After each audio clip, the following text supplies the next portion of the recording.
আজকে আমি মুরগির মাংস রান্না করব, কম মশলা দিয়ে সহজে রান্না। আপনারা বাসায় এইভাবে রান্না করে খাবেন, দেখবেন ভালো লাগবে।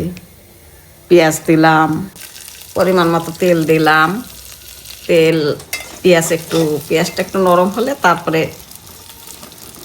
মশলা দিব। মশলাটা কষাই নিয়ে মাংস দিব। পরিমাণ মতো লবণ দিলাম, ডালচিনির টুকরা 2টা দিলাম, সাদা এলাচ দিলাম 2টা, তেজপাতা ভাঙে অর্ধেক করে দিছি, 2টা লবঙ্গ, গোলমরিচ কয়েকটা, আদা থেতলাইয়ে দিছি, রসুনও থেতলাইয়ে দিছি, কালো ফল একটা। একটু পানি দিলাম, মশলাটা পুড়ে যাবে এই জন্য।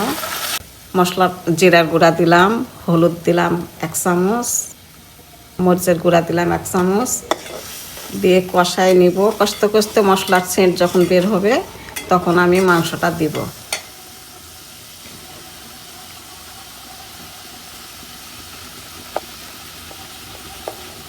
কষানো হয়ে গেছে, মাংসটা এখন দিয়ে দিচ্ছি। এটা 1 কেজি মাংস। 1 কেজি মাংসের জন্য এই মশলাটাই ঠিক, আপনারা এইভাবে দিয়ে রান্না করবেন।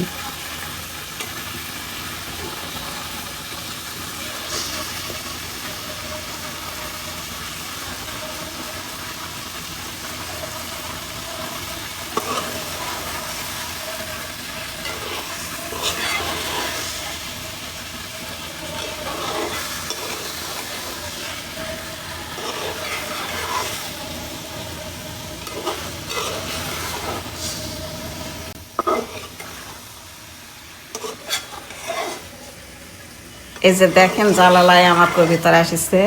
এটা আমার বাসার কবিতর। আমি যখন রান্না করতে আসি তখন জালালাত আসে। আমি না আসলেও আসে, আগেই আসে, ওরা জালালায় বসে থাকে আর জালালার তাকে তাকে দেখে আমি কখন আসবো, আসে ওদের খাবার দিব। আমার কবিতরও খায়, আবার বাইরের কবিতরও আসে সবাই খায়। আমার কবিতর কোনটা আমি চিনতেই পারি না, সব কবিতর একই কালার হয়তো।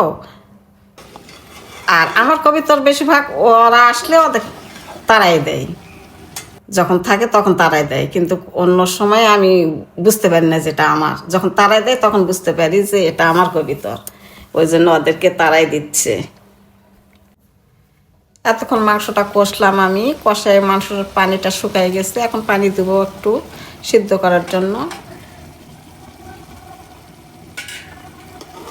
ঢাকনাটা দিয়ে দিব সিদ্ধ হওয়ার জন্য, সিদ্ধ হোক। এখন মাংসটা দেখি হয়ে গেছে, ঝোলটা কমে গেছে। এখন কষাই নিব, কষাই নিব। কিন্তু মাংসর পেঁয়াজ মশলা যদি কম দেওয়া যায় আর এরকমভাবে কষাই দিলে মাংসটা কষাই হয় ভিতরে সব কিছু। আর যদি অনেকে দেয় পেঁয়াজ রসুন অনেকগুলো দের হয়ে যায় তরকারির মধ্যে, তখন যে মশলাটা কষা হয় কিন্তু মাংসটা কষাই হয় না, মাংসর মধ্যে ফ্যাসা ভাব থেকেই যায়। আমি অনেকের মাংস খাইয়ে দেখেছি যে মাংসর ভিতরে স্বাদ হয় না। কিন্তু এইরকমভাবে কম মশলা দিয়ে যদি আপনারা কষেন তাহলে অবশ্যই দেখবেন যে আপনার মাংসর মধ্যে মশলা ঢুকবে আর সেই মাংসটা স্বাদ হবে। দেখেন আমার কম মশলা দিয়ে মাংসটা কষাই করছি, রান্না করছি, আপনারা নিজে দেখেন এই মাংসটা কীরকম হয়েছে। একবার হলো আপনারা এইভাবে রান্না করে খাবেন, দেখবেন মাংসর মধ্যে কীরকম স্বাদ হয়। এখন ঝোলের জন্য একটু পানি দিব, পরিমাণ মতো যতখানি ঝোল রাখবো সেরকমভাবে পানি দিব, দিয়ে ঢাকনাটা দিব থকবক করে বরফটা ওঠার জন্য।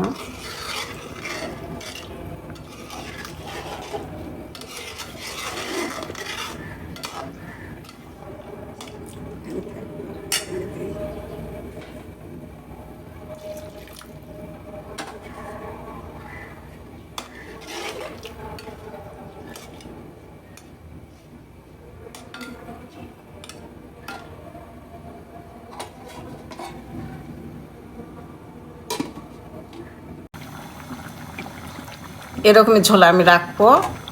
এখন লবণটা শুধু টেস্ট করে দেখবো লবণটা হয়েছে নাকি।